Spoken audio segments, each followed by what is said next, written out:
Olá a todos, sejam mais uma vez bem-vindos ao canal Les Misérables Formation. Meu nome é Vinícius Anaya. Nessa série eu irei apresentar-me como Michel de Nostradame e irei dar continuidade à leitura de mais uma prancha, essa agora em terceiro grau, para o grau de mestre.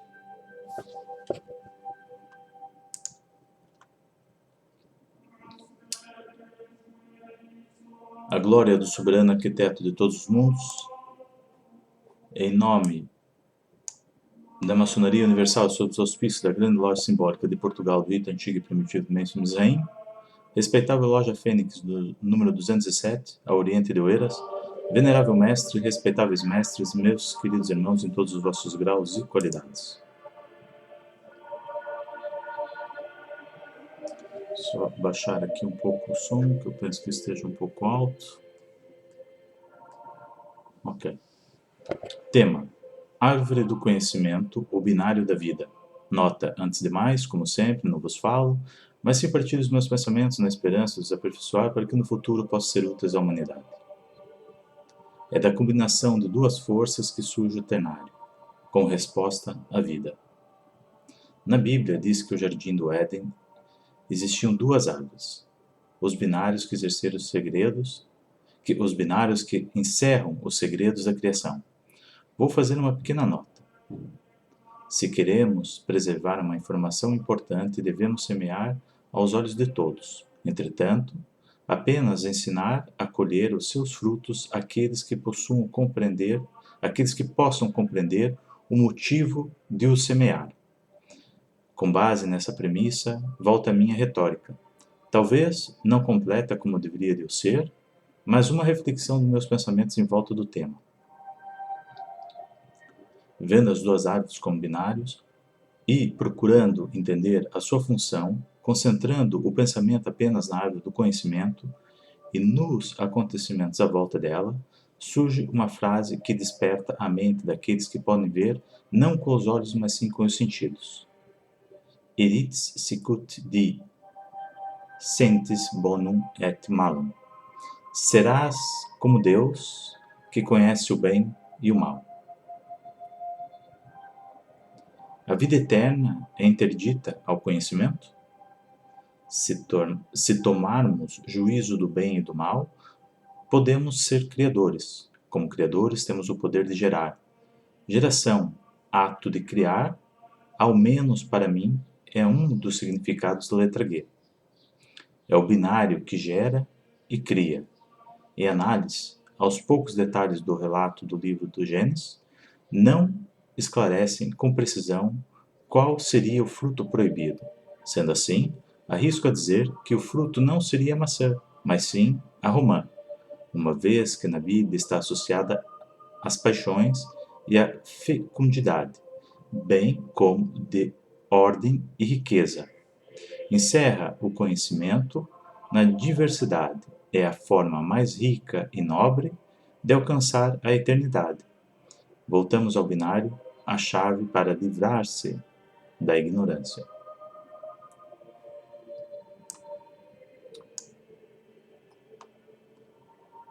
Podes ser um eterno ignorante e nada lhe irá afligir, mas podeis conhecer o bem e o mal e tornar-se detentor do conhecimento e alcançar o pensamento de Deus.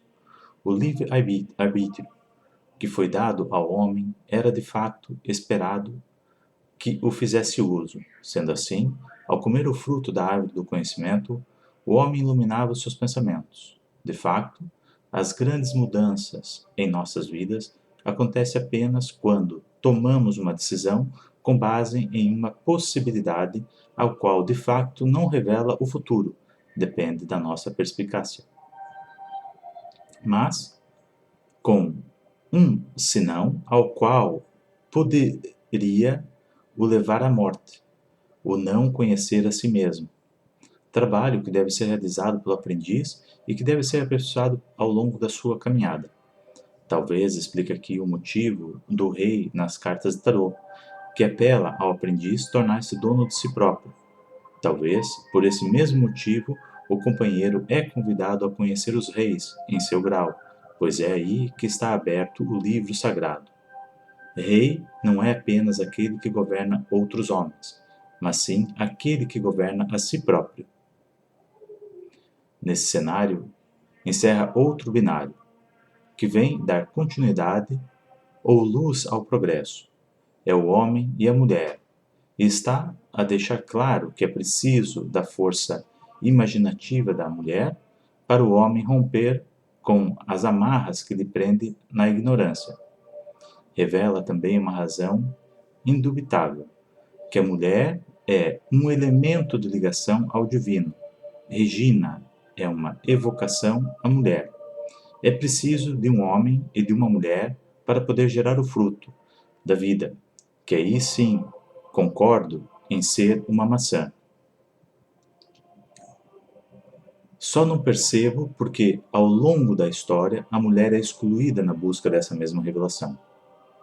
Se olharmos no hinduísmo, encontramos Shiva, metade homem, metade mulher, ao qual simboliza a unidade do princípio gerador, o binário que gera a trindade e revela a unidade.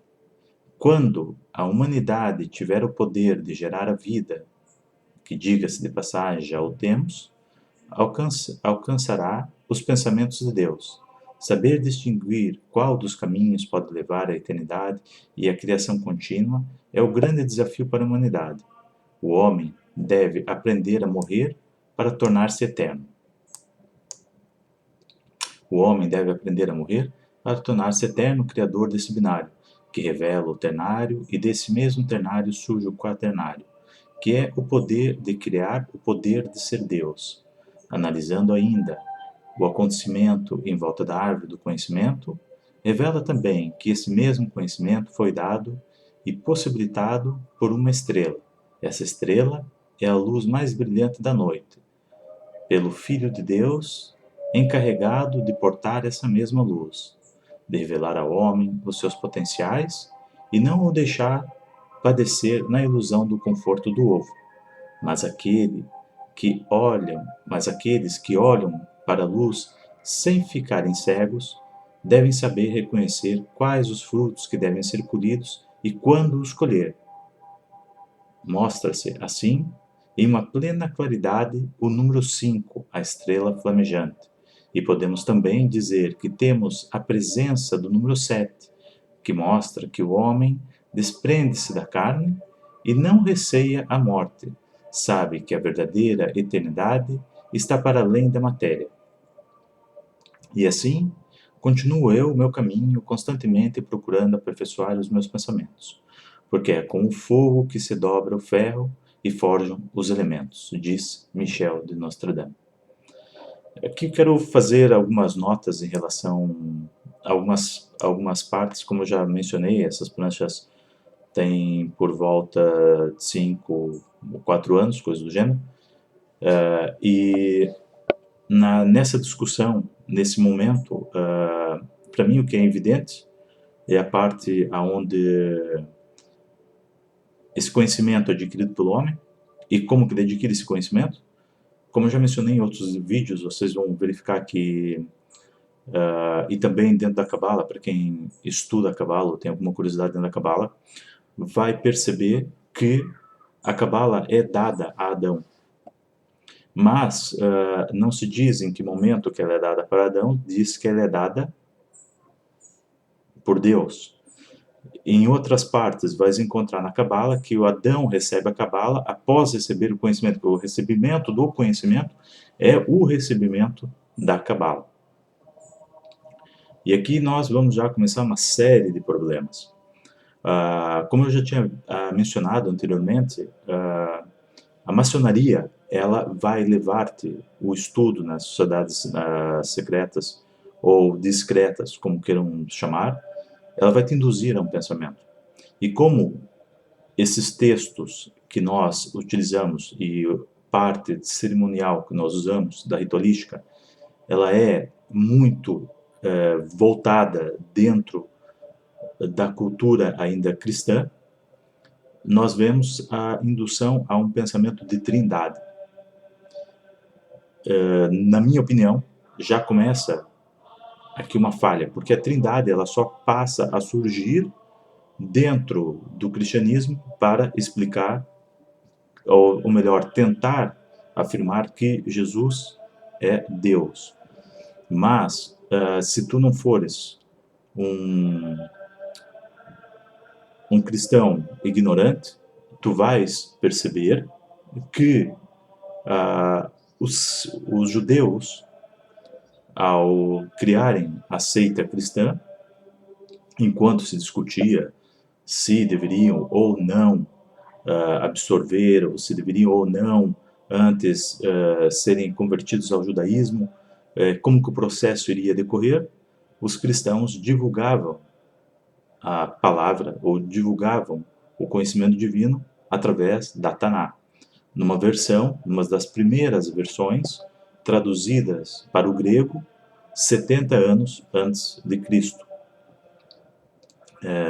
ou 70 anos antes da nossa era atual, mesmo assim seria 30 anos antes de Cristo. Então, vejam que os primeiros cristãos, eles, na verdade, divulgam a Taná, divulgam a religião judaica, mas acreditando que o Messias havia chegado. Entretanto, negava-se ali uma série de fatores para, de fato, poder afirmar que o Messias havia chegado.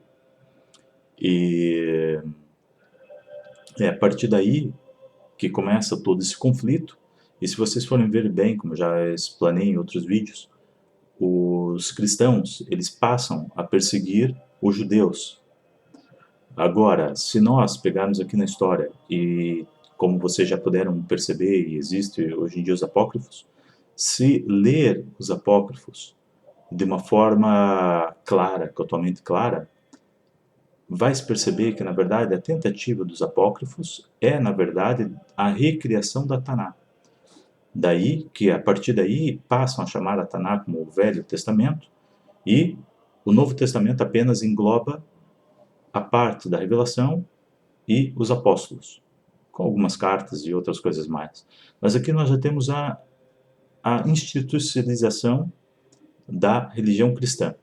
É onde passam a perseguir os judeus, de uma forma bastante clara, e eles tentam, de certa forma, reescrever a história. Se tu tiveres a oportunidade de ver, por exemplo, o Evangelho de Abraão, vais perceber que no Evangelho de Abraão ele encontra Melquisedeque, e ele faz referência que Melquisedeque tinha feridas em suas mãos. Então, o que está a tentar se fazer aqui? Para aqueles que não estudam cavalo, para aqueles que não conhecem essa parte esotérica dentro do misticismo judaico, Abraão tem o seu primeiro contato com a magia, o seu primeiro verdadeiro contato com a magia, quando ele encontra Melquisedeque. E eles aqui, os católicos, já tentam criar, né, o Evangelho de Abraão. Eles tentam criar a ideia de que Melquisedeque, na verdade, era Jesus Cristo, que é completamente absurdo. E é por isso que esses apócrifos desapareceram, e depois alguém, por sua vez, resolveu guardá-los, e agora eles aparecem. Não como um documento genuíno, escrito por Abraão, ou alguém que transcreveu aquilo que foi a vida de Abraão, mas sim como demonstra claramente, se pegarem os outros apócrifos, demonstra claramente uma tentativa de reescrever a Taná. E é por isso que, e como vocês podem ver no próprio Evangelho de João, é uma tentativa de reescrever o Gênesis. Porque no Evangelho de João, tu começas a ter a questão no princípio era o verbo, que estamos aqui a falar da criação. Já aqui, dentro dessa brancha, minha mente, apesar dela estar induzida para o ternário, para compreender o quadrívio, compreender as 7 artes liberais, porque existe aqui toda a numerologia por trás.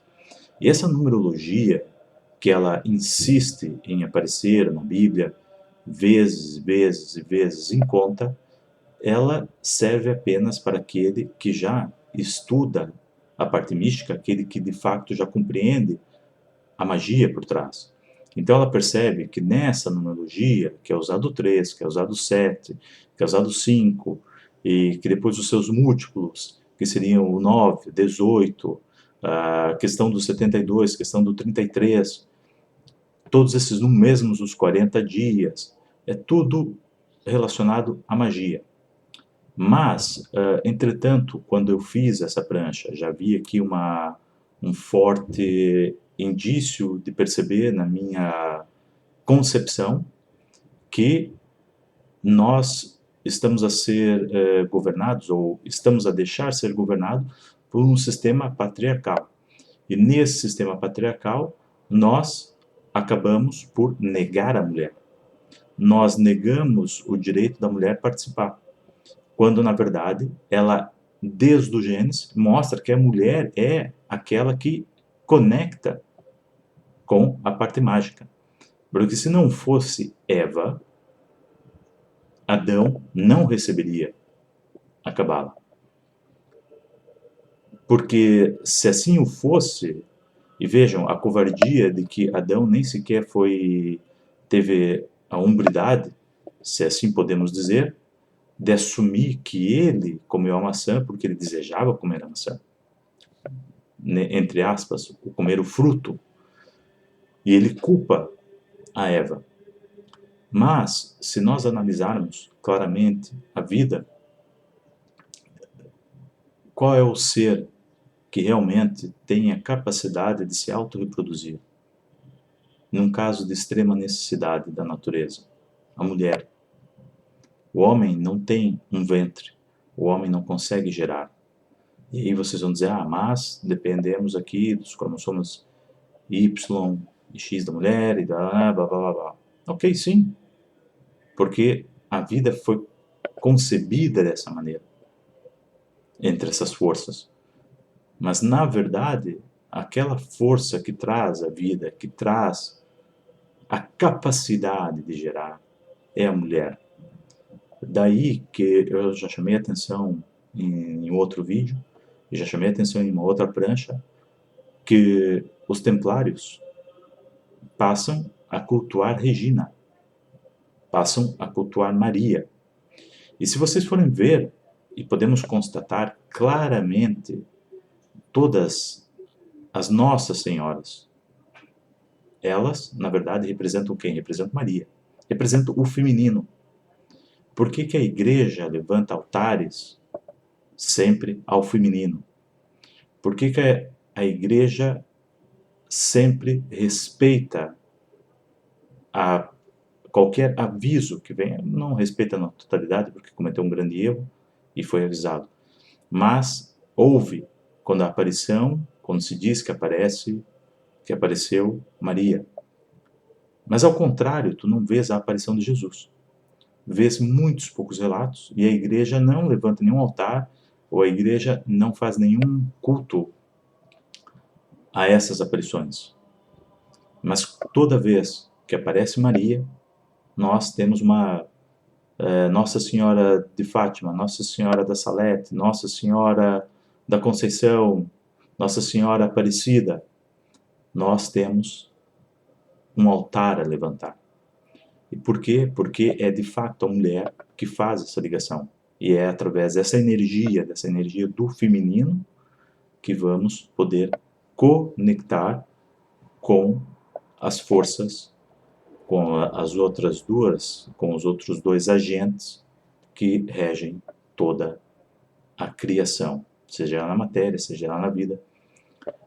E o que eu estou aqui a tentar vos transmitir é como que essa prancha demonstra claramente a condução da ideia, como eu já tinha referido, ela vai te moldando e passas a acreditar em algo.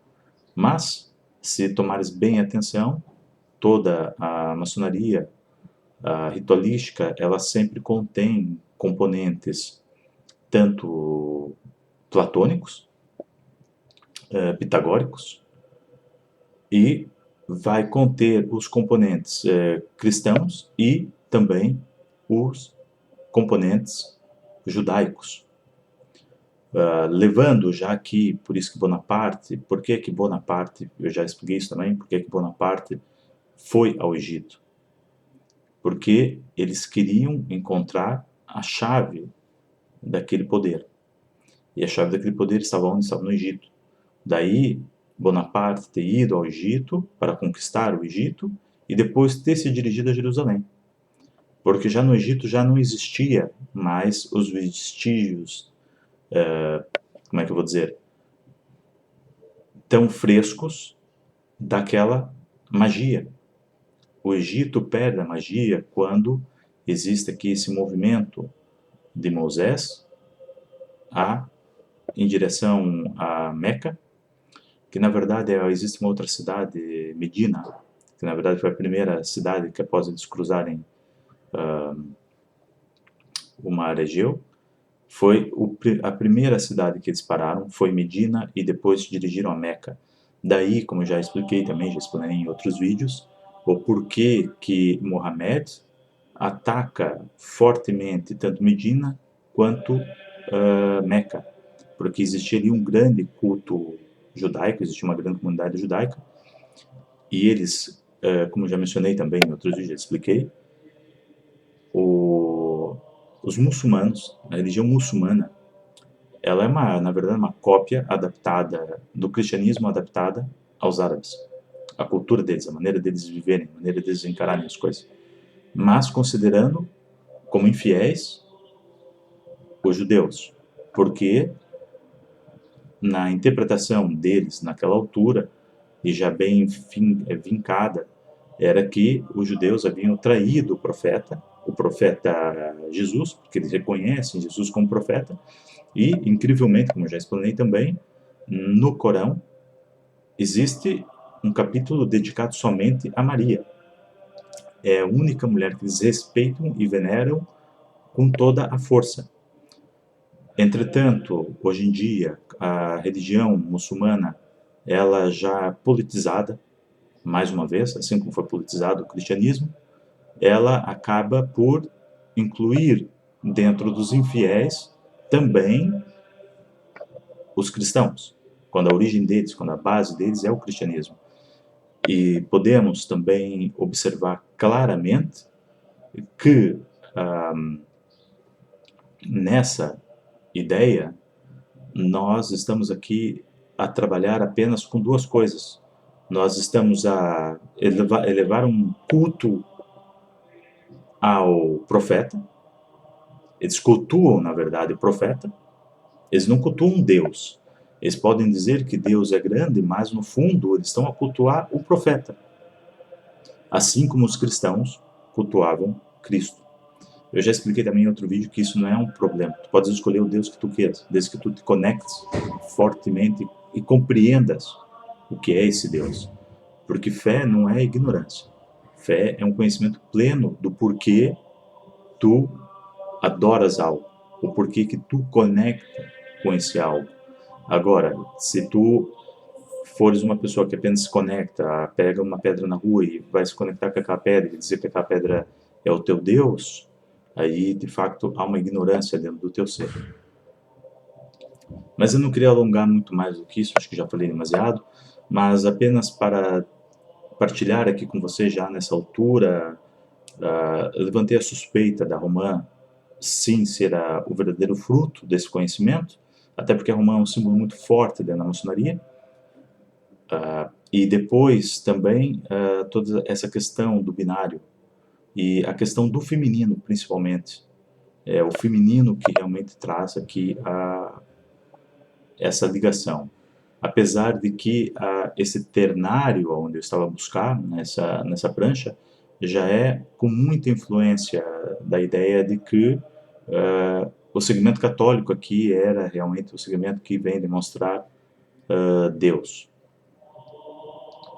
Ok, sem mais para o momento, agradeço a todos vocês que assistiram esse vídeo e espero que ele tenha sido útil, disse Michel de Nostradamo.